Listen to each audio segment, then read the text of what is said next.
কারো ক্যান্সার দেখে যদি এই দোয়াটা আপনি বিশ্বাসের সাথে পড়েন, জীবনে কোনোদিন ক্যান্সার রোগে আক্রান্ত হবেন না।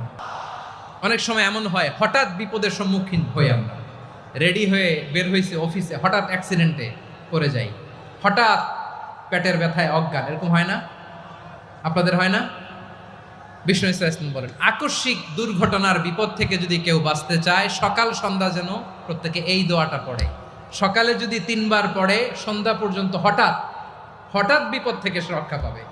Two be protected from sudden calamity, sudden disaster, sudden calamity, হঠাৎ বিপদ, হঠাৎ ভয়ঙ্কর কোন আকস্মিক বিপদ থেকে আল্লাহ বাঁচায় দিবে। সকালে পড়লে সন্ধ্যা পর্যন্ত প্রোটেক্টেড, সন্ধ্যাবেলায় যদি 3 বার পরে সকাল পর্যন্ত প্রোটেক্টেড। সুবহানাল্লাহ পড়ে। দোয়াটা কি? দোয়াটা হচ্ছে বিসমিল্লাহিল্লাযী লা ইয়াদুররু মা ইসমিহি শাইউন ফিল আরদি ওয়ালা ফিস সামা।